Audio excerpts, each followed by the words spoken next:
大家好，我是叶飞。上一个视频中呢，讲到了实体导圆角。那么获取这些圆角啊，它必须要是标准的圆角。我们来看一下这个二 D 图，这个二 D 图这里面的圆角，打开控制点看一下，看到没有？这一些，那也就是说有很多的这个圆角，只是看似它是这个圆弧，那么实际上呢，它是开放的勒布斯曲线。那我们要做实体导圆角的时候，我们选取这个参数。你看，我们用这个实体导圆角，它所有的这个圆角，它不能自动显示这个数据，这个圆角数据。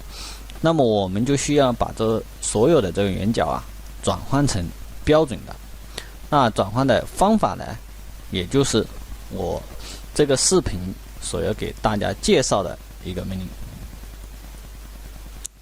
这个命令，那这个命令一打开的时候，它就会检测你这个文件中所显示的所有曲线。如果这个曲线呢，看似是一个圆弧或者是一个圆，它就会自动把你创建成标准的。那么这边呢，就是一系列的参数。最大半径指的是你要过滤掉了最大半径。如果选20，像这个的话，它的圆角绝对，这个圆弧啊的半径绝对要大于20。那么我这里选20，它这边就已经被过滤掉了，也就是说这边呢，它就不参与计算。修复精度指的是修复完之后的曲线跟原始曲线之间的一个误差，符合这个精度的时候，它就执行这个命令。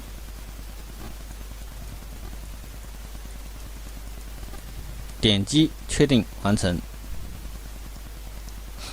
然后我们呢再来看一下打开它的控制点，然后再看一下这个属性，这边确定是圆弧，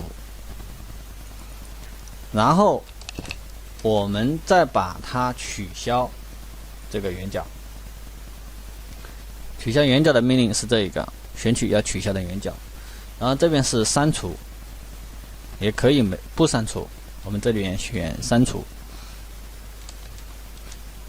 在这个命令上面再执行2级命令，就是选取所有圆角。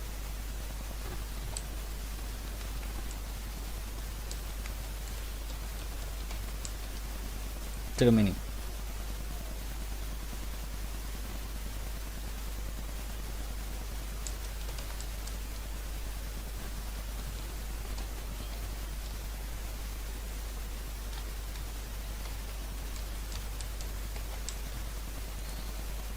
这边有个过滤的最大半径，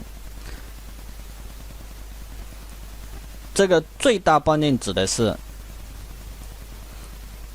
如果说这个半径超过了这个值，那也就是说它就不选取。我们这边默认是10，点击确定。那10以下的所有圆角，它就全部被选取。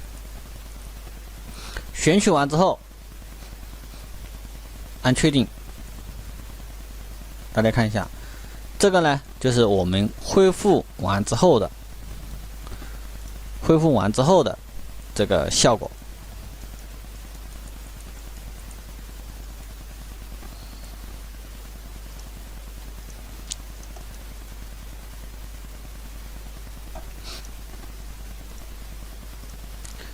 修复圆角这个命令，它还可以修复这个圆，先把它变个颜色啊，区分一点。修复圆的话，这边最大过滤半径，这边是修复精度，这边是一个参考半径啊，半径的参考啊，最大值、中间值，对吧？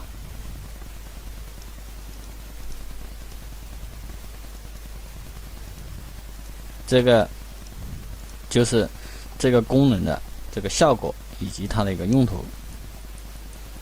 在修复的过程中，它会自动显示所有的这个控制点，按确定，它就修复完成。我们打开它的控制点，然后再看一下它的属性，这边就是圆。这个视频呢就介绍到这里。想要关注插件的最新功能，可以加入我们的这个基数公众号，